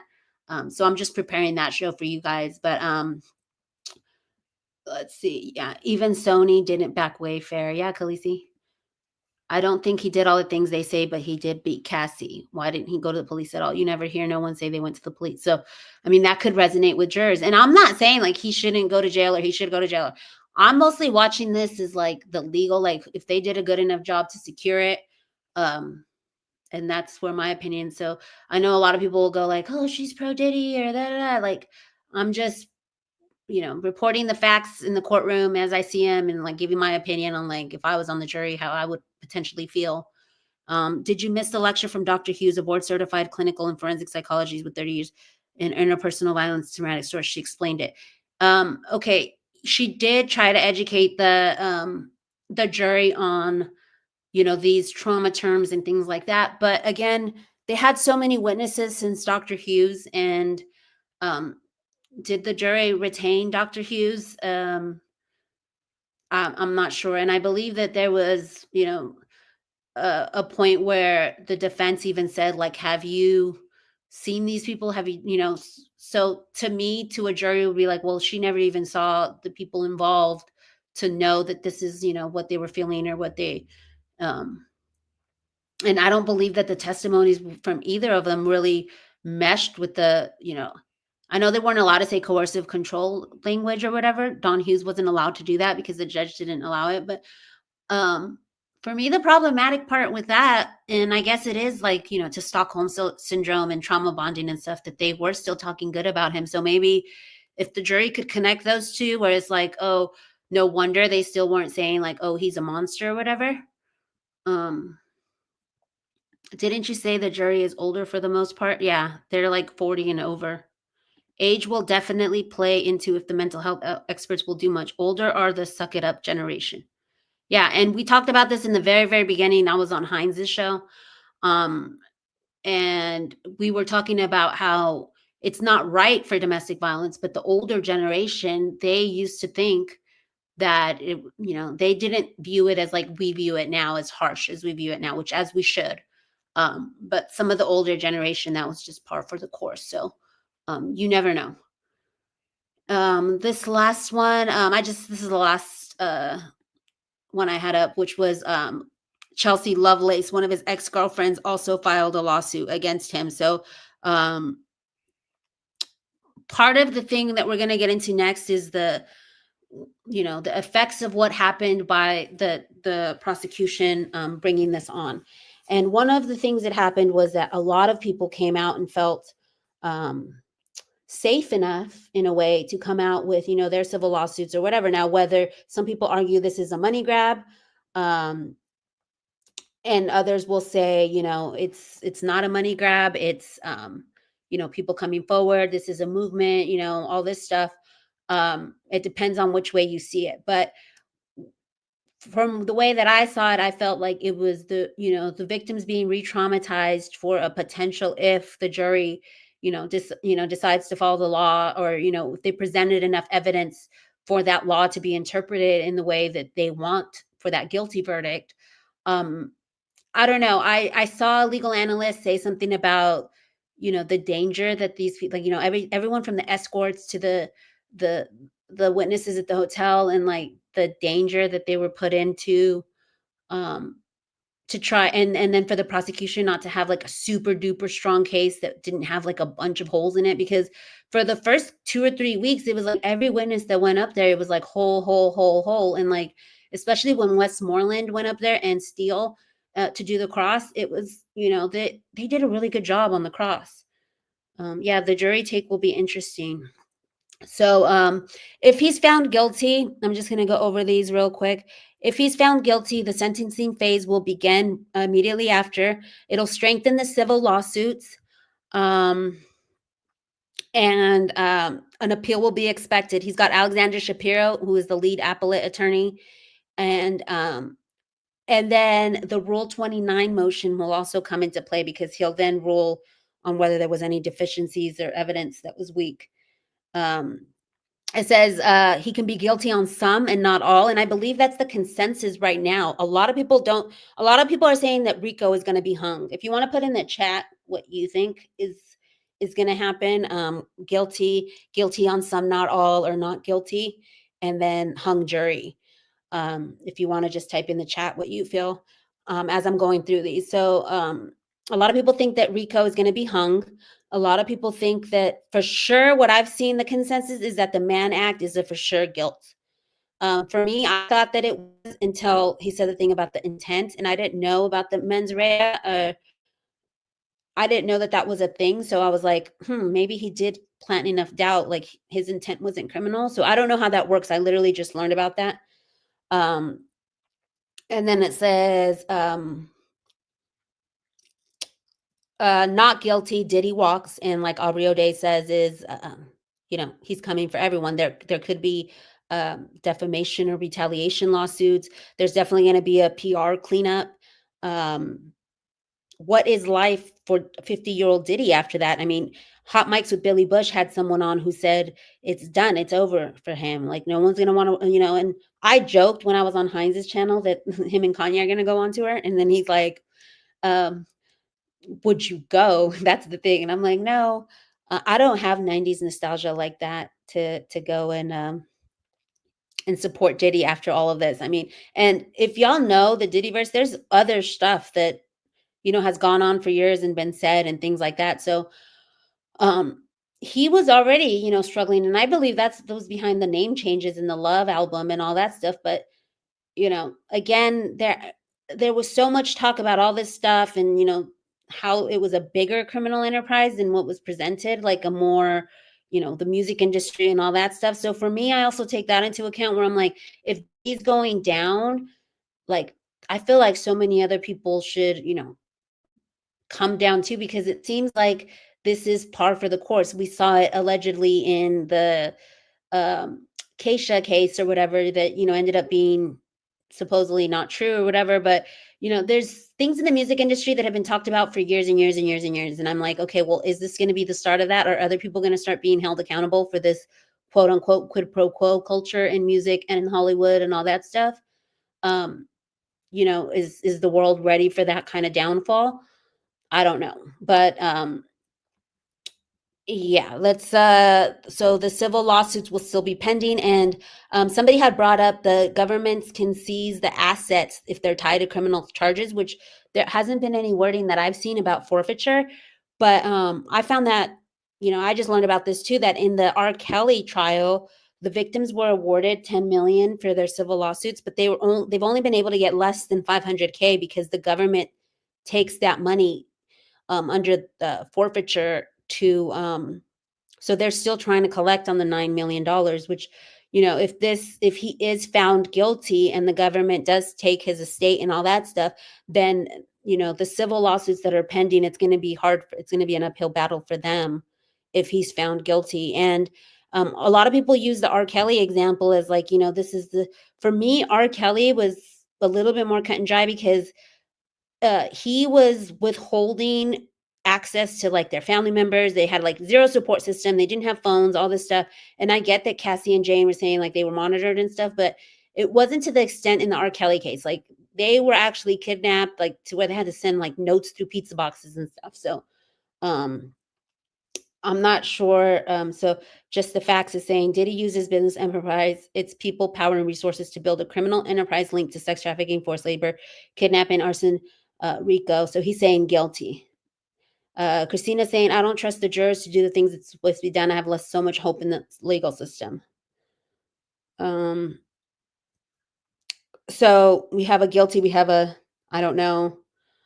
I really want to know what is going on with KK. So they brought her in at the very end as a co-conspirator, which I felt like they should have made that connection way earlier. But I felt compelled by the argument that Agnifilo did at the end, where he's like, really, you're gonna call KK the co-conspirator if, so I don't know. For me, that landed where I was like, that makes sense. If this was like the horrible people that you're trying to get away from, why would you call them to do all that? It says, so my last ending segment was going to be on the effects on the victims in the state's case, which we actually already went through, which is, was it worth it?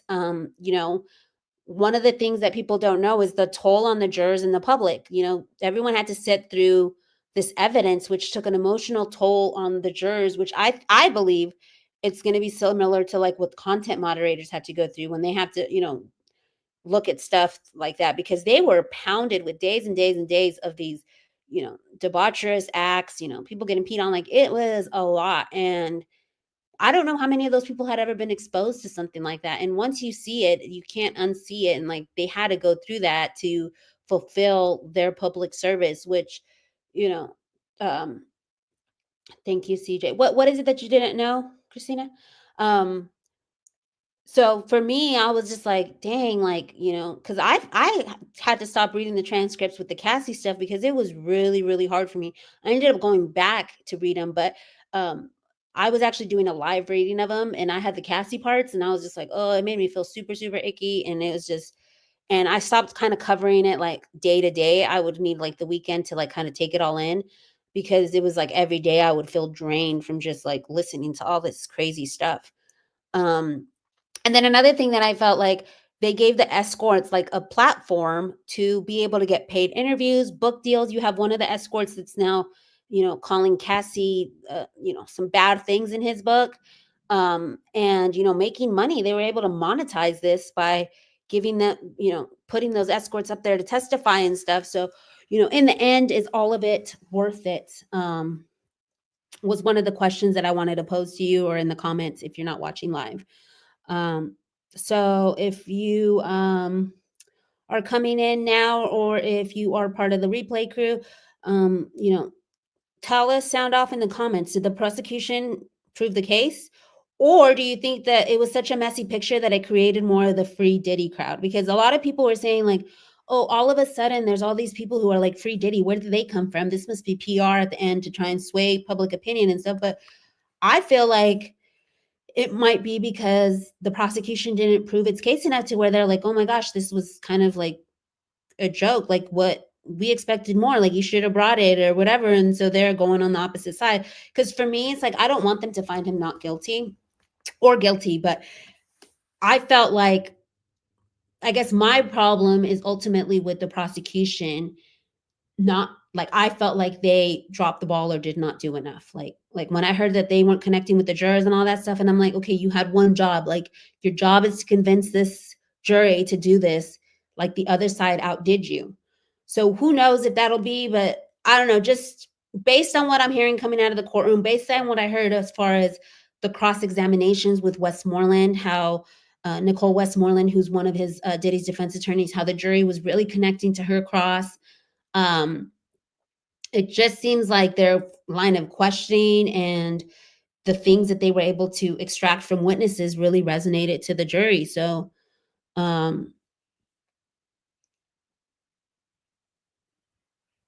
KK, oh, that KK was a co-conspirator. You didn't know that? Yeah, at the very end of the closing, they named her because it was funny that I'm wondering if they're like reading MSM, because somebody went on MSM and they said that somebody went on MSM and said, if I was doing the closing, I would bring out a big white piece of paper with like, like a figure shape, like a shadow, and be like, point to who the co-conspirator is. There was like, we never found out who the co-conspirator was. Like, in order for this to be a RICO conspiracy, there needs to be a co-conspirator. And so I'm wondering if they saw that article, because that was the day before the closing where they said they talked about KK. So they named KK and D-Rock as the two co-conspirators, which was the bodyguard. What we are hearing is all Diddy supporters. I mean, there's both sides. I've been hearing both sides, because I even initially on my YouTube, I was getting a lot of like the Maureen Comey did so well, and like she spoke so well, and a lot of that stuff. So I was like, oh, so they had a really strong case. But then as the other side started to come out, it seemed like, the people in the courtroom were saying that, she wasn't connecting. So the people who were saying that she did so well, that was just their own personal opinion as far as like, she was with the facts. And I felt like they did, because they kind of like, they were like, for count one, this is what count one's going to be. This is the evidence for count one. But then when they would present the evidence, it would be like, well, that's not exactly what you showed. Like, you're kind of just telling me that's what you showed, but it wasn't really what you showed. So for me, there was a disconnect on that point. In an age of loud opinions, true objectivity is rare. Many speak, few assess, because informed judgment requires more than emotion. It demands evidence and critical thought. We aren't seeing the evidence completely. That's another thing, is that because there's no cameras in the courtroom, we're basing it on transcripts. And like some of the transcripts I just listened to while I was like cleaning or doing other stuff. So there could have been stuff that I missed in some of the transcripts. So I'm not saying that my opinion is Bible or anything like that. And I'm just giving my little tiny humble opinion. I think the prosecution has a good case. So If You Only Knew says that they felt like it was a really good case. So why will people be surprised Diddy got hit with the RICO? Anyone can get it.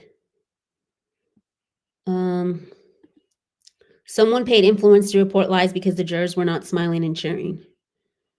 I mean, it could be because there has been a lot of talk about influencers getting money, but I mean, that's obviously alleged and we can't prove that. So Laura's busy at the, oh yeah, oh I do, I see you have your little ranch. Christina, you became a mod. Were you a mod when you came in here and I didn't know? Or did you just become a mod here? I think when people think of RICO, they think mafia, plus they hype the case up.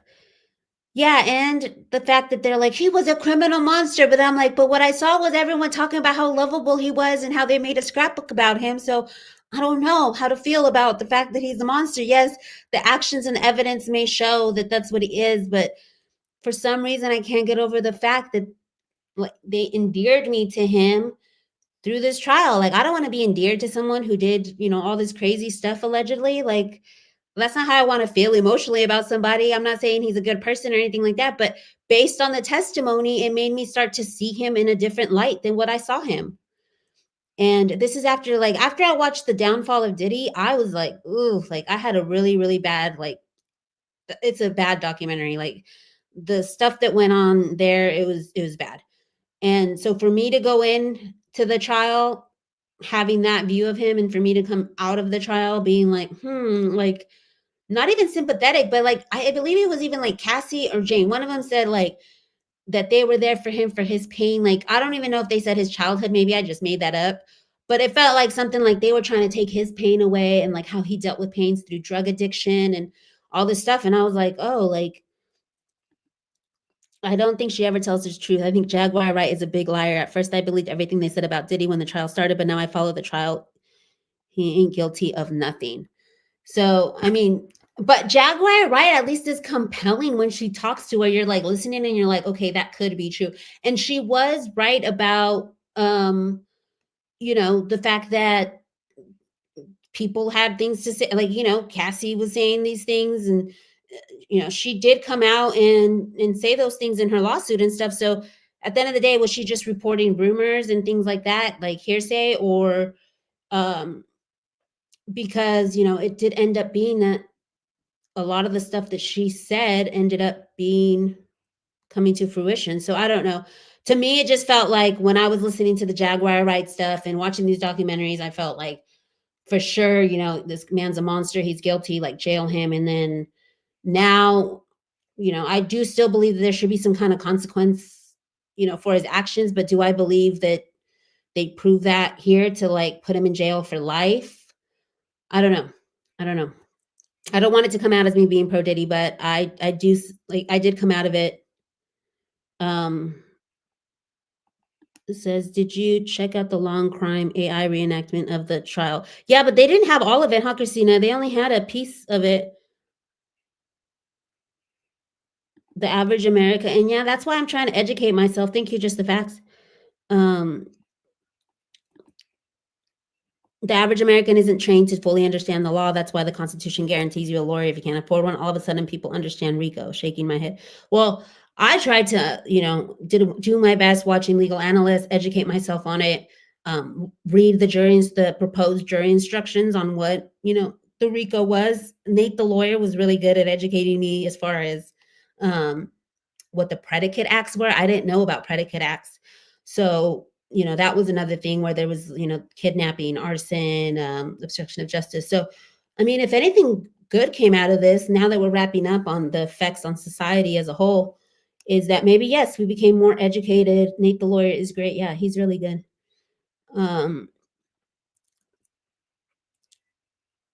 So yeah, I think that there was a lot more compelling stuff, and maybe it was just a letdown because there's something called trialtainment, which is something that's coming up now and ever since OJ, where people like to watch trials, and I'm one of those people that watch trials for fun, and it's actual real people's stories. And sometimes I feel bad saying like, oh, let's go meet in the chat and talk about this stuff and this horrible stuff that was allegedly taking place and stuff. But for me, I find I'm interested in, the trials, the legal aspects, the lawyers, the back and forth, the cross-examination, the discovery, everything from the beginning all the way to the end.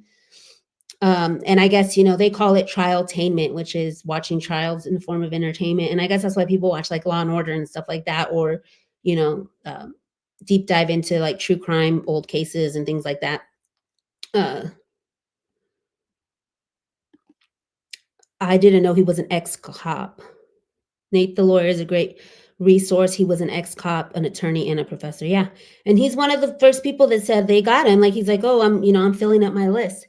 But that's before I had learned about the fact that if someone doesn't find the witness credible, they can, delete the entire testimony. So, once I found that that's possible, then I'm like, well, some of these jurors may delete some of these testimonies. They only need 2 predicate acts for a RICO conviction. Yes, they only need 2. So that's why for me, the two most compelling were the bribery and the Mann Act, the transportation. But those to me, maybe with the closing, may not be as cut and dry as I thought. Okay. Okay, so I believe that's the whole show that I have. So if anybody else has any other questions, that pretty much wraps up the show. I hope, you guys got a little bit of education as I was learning it, because I basically just wanted to get out of my head and educate y'all on what could happen. And again, sorry, I'm reading the comments. I think he should be found guilty. I am just scared that he won't. Well, yeah, a lot of people are saying, like, you don't know what the jury is going to say. But for me, I felt like the whole find him guilty. I don't know how she said it. Appreciate you. Thank you, Christina. Yeah, that's why we got to pay attention. Yeah, and it's good that we're learning all this stuff, because like I said, I didn't know a lot of this stuff. And the jury, the mens rea, the jury nullification, and the beyond a reasonable doubt, I knew that they had to, prove it beyond a reasonable doubt, but I guess I never really looked into the language of what that actually means. Usually I'm used to following true crime, so beyond a reasonable doubt is there's not another suspect or something, so it's different when it's something like this. What would constitute beyond a reasonable doubt? Was there any doubt that he was transporting those people? And so you see the evidence, you see the receipts, there's no doubt. But then for me, what was compelling with the closing that kind of gave me pause if I was on the jury, was the fact that he was he didn't have the intent, the criminal intent, because he didn't quote unquote didn't know no better. He thought, oh, I'm just paying performers like porn stars get paid. This isn't illegal. He didn't know he was engaging in some, it says, if you guys can come back after the live and leave a comment. Oh, thank you. Yes, it would help the algorithm. Thank you, Christina. So I think we're going to wrap up the show here. And I'm going to go ahead and go out with Inner City Press's full song. If you guys want to stay and just listen to his full song, because it's a really good one. It might be his last one. I'm not sure if he's going to do one for the verdict. But I really enjoy the song, and especially the chorus, the Diddy do it. The U.S. says yes. So we'll see if, the jury finds them guilty. I'll probably do a show after the verdict. I know Tina from Legally Locked wanted to do a show, and Pam wanted to be here today. I was supposed to do the stream yesterday, and I switched it to today. So she was going to be here in this stream, but we'll probably do a stream with them. And then I have something lined up for, I'm going to do something with the courtroom artist in Diddy's case that's coming up too. So after the verdict, I have that lined up. And we are going to be doing the Fat Joe trial, as well as delving into the Demore Hadley trial as well. So those are the two upcoming ones that we have. And then we're going to start our Objection crime chatter with the first season, which is going to be Brian Koberger. And we're going to, we're going to have several episodes, meet the case, meet the victims, all of that to prepare you for the trial that's going to be coming up in August. So yep, sounds fun. That's what Christina's saying. Sounds fun, CJ. Yep. So we have a lot coming up for you guys. I appreciate y'all staying here with me. I always say I'm only going to do an hour, and then I always just go overboard. Especially I will try to be more organized and have all my ducks in a row and stuff. And thank you, Christina, for coming on as a mod. I appreciate you. Khaleesi, it's bath time. Okay, I'm out. I'm doing the Russian goodbye again. I keep saying I'm out, and I'm not out. Let me go ahead and play this, and then we will really be out. I appreciate y'all. Thank you. And I'm going to go out with this song.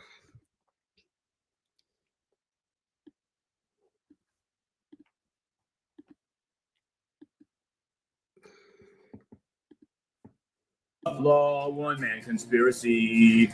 Car was burned and drugs were bought. Now it's to jury. Slavic made her case with slides. Agnifilo used less. Diddy pushed his chair back. City College to this mess. Oh, but Diddy do it. Diddy do it. Diddy do it. The U.S. says yes.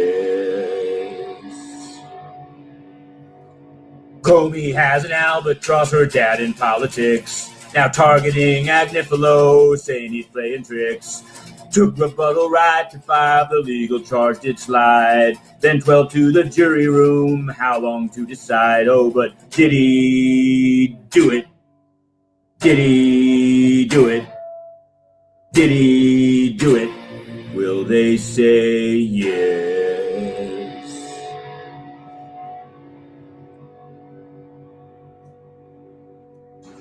Okay, here we are, Matthew Russell Lee, Inner City Press, here by the Southern District of New York Courthouse. All right, y'all.